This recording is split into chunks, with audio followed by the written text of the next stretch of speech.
So there's the famous movie by Kevin Smith, 94, Clarks, and there's the slogan, "I'm not supposed to be here." So we are not supposed to be here on the first side because we are telling you something about what happened this morning in panel 2, about what is about the threats and the struggles and the conditions of possibility. It was also in panel 1 and something like that. That's already one. Yeah, but I nicely catch on what was said in the first 3 presentations, because it's not the construction of the future, it's the construction of the present.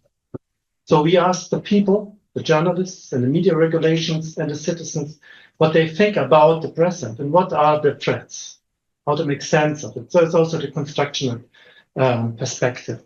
And it's something like, it's also in political communication, it's always about the future, what the politicians are promising. And I would always say what right-wing and people like Babiš and say it's kind of retro-futurism. So they're telling about something, what will happen is something what already was in the past. We should go backwards.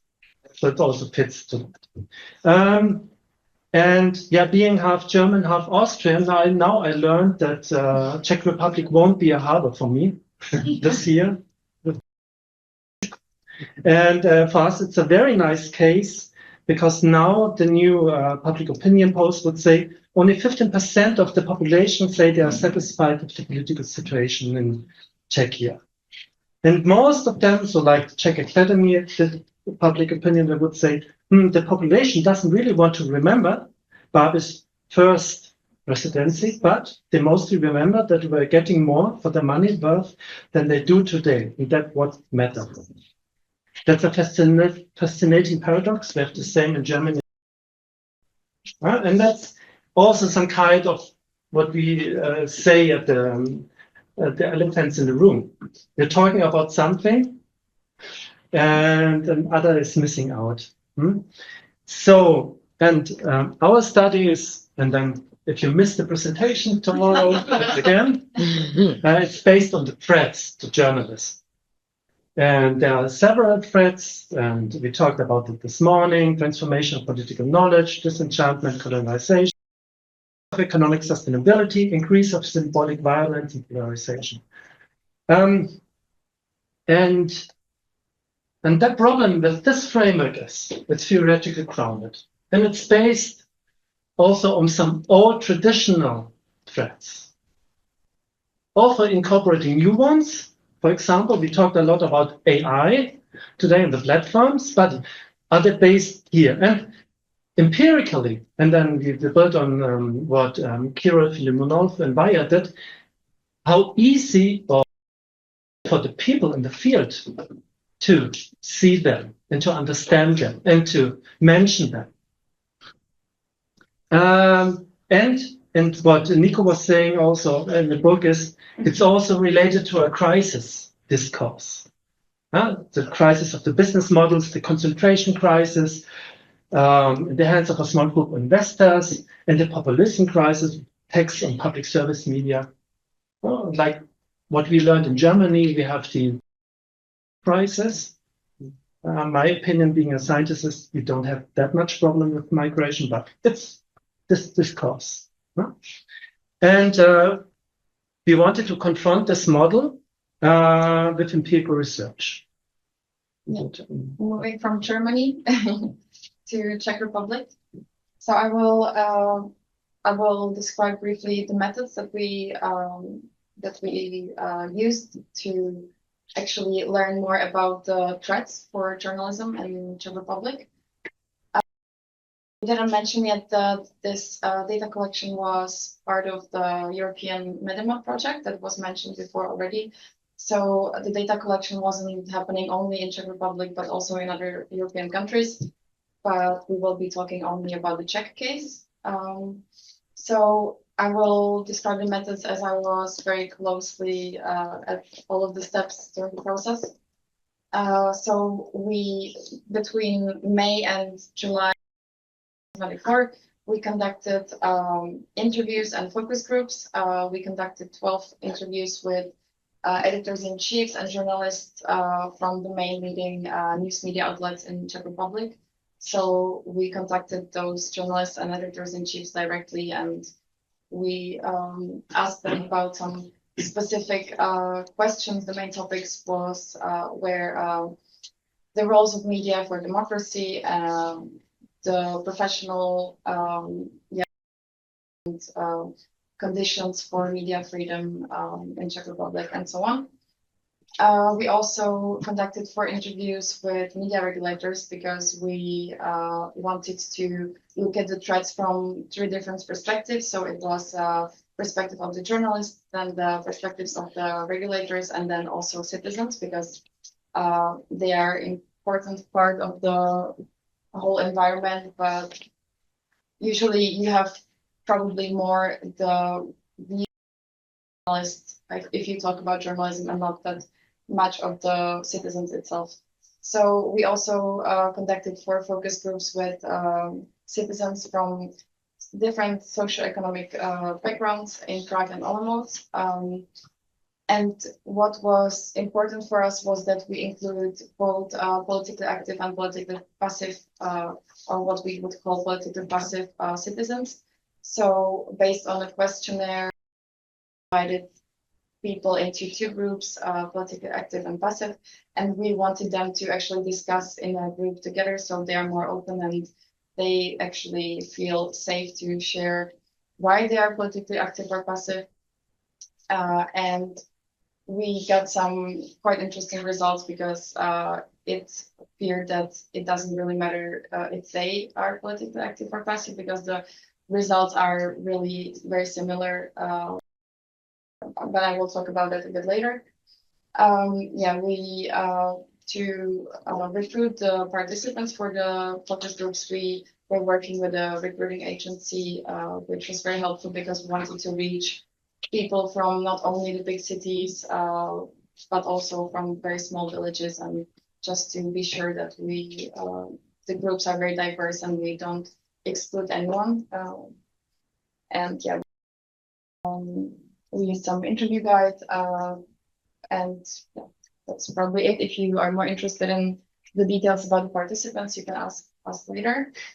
And we are now in the process of analyzing all the data. So what we are presenting today are preliminary results, but I think some of them are already very interesting, and we are looking forward to dig deeper into.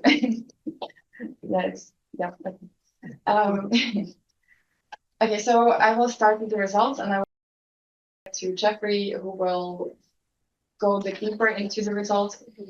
But what we've learned about the threats for journalism from the journalist point of view was that in contrast to different journalist cultures, probably in Czech Republic, the journalists feel like they are kind of like a bubble, and they each other, and it's like a rather small market, so they really like know themselves very, very well, but they have no interest in actually gathering together and creating something, like organize themselves in order to achieve something as a community, I would say. And that's because of their reasons are lack of time, lack of resources, and also they kind of like stopped believing that it actually has a meaning to organize themselves, which is not good, I would say. There was, for example, this one journalist who said that he's aware, we have a syndicate of journalists in Czech Republic, and he said that he's aware that there's some younger journalists trying to actually like do something with it, but he's not interested in joining. Even though he knows about it, he's not really interested in it. He's like, he wishes them luck, but no one actually wants to participate on that. The other finding is that what is also quite specific for the Czech environment is the role of large online platforms, and that specifically Seznam says that, which is like a big online search engine, and they also produce their own news, which is seen very problematic by the other media outlets. I need to be faster. Okay. No. Last 2 slides. Yeah, I'm not. And yeah, so they have their own news, which is of course problematic, seen as problematic by the other journalists, because they feel like, of course, the citizens also mentioned Seznam as like the main source of media. So if they want to read news, they would go to the search engine and they would read news on the search engine. And the first thing they see is the news provided or used by this big company, Seznam. So given that the media are heavily dependent on the traffic from Seznam, but still they struggle to appear like very high, and they are totally dependent on whether this aggregator or people working in this company would decide that this article is worthy enough to be shown to enough people. And that's a big problem, mainly for the smaller community who are struggling with financing and stuff. So that was seen as a big problem, and it's probably quite typical for the Czech context. And the last one, which is very short, and yeah, it says it speaks for itself, is that all of the journalists, but also the citizens, emphasized a great loss of trust in media, social media, political actors, basically in democracy itself. And the case for the politically active and politically passive as well, which was quite surprising, I would say. But if I was to say, for the younger people, they were more optimistic about the trust, and they were more trusting democracy and media. But the older, it was getting worse. And now, you can wrap up. The second slide first. And then you see also one which was mentioned by all 3 stakeholders, media authorities, journalists, and citizens, was the lack of trust. That was very easy for them to respond. We try to be qualitative and say, what do you think about? What are threats to journalism? And so it was easy for them. And this is a lack of trust. This in general is partly material, partly discursive. And of course, also very easy for the stakeholders to answer or to think about. It's not a vision, it's perception, construction. Material one, lack of economic sustainability. Coming from our framework, we said, okay, we want to analyze empirically threats to journalism. And then we asked them, of course, for the journalists themselves, it was easy to respond to the threats. At least disenchantment, lack of economy, sustainability, increase of symbolic violence and polarization. It was hard transformation of political knowledge. All the 3 speakers before talked about transformation a little bit. Transformism. You said, Milos, so like it's depending on the attitude, but it's also depending on knowledge, literacy, fantasy. And we saw only in 2 Czech news. Should I name them? Yeah. No. Okay, thank you. For them, it was able transformation of political knowledge to say about it. Say, oh, that's important. And then, and also about colonization of public sphere. They had it. They were aware of it. For the citizens, it was very hard to talk about the relationship between media threats and democratic threats and how they are interrelated. That is something now we have the empirical result of it. It's for them, it's easy to talk about symbolic violence and polarization, but normally we talk about it, the experience in everyday life. And then we said, it's also in the media, okay. And then this is one of the main thing. And I think you see, of course, that's why populists are so successful, because they always talk about the material conditions and not about the discursive. And that's one. Okay, I have 1 minute. We come to the last slide discussion. It's the result. Perceived threats have both material and discursive elements and are interwoven, not creating hierarchy between them, but untangled. Quotation, Carpentier and Wimmer. I don't know the page, but yes. It was our starting point, and we found it. It's always qualitative research, kind of a circle. Then, what we found to add, and then it fits very well in this panel. Wolek said 22, it's the future of the Czech media depends on two parallel processes, politics, politicization of media business. The third one is also important with Cessna, and then Czech journalists and thinkers have the knowledge and talking about what is missing in other European countries to say, what are the implications of datification and of AI? We didn't talk about AI, but there were also very nice findings. Even the journalists said how useful AI is. Not talking about a not transform society. That's not easy for them.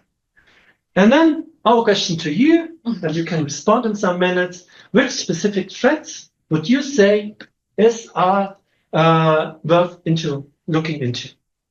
And the last one, we didn't talk about the practical implications. For example, promoting local community media.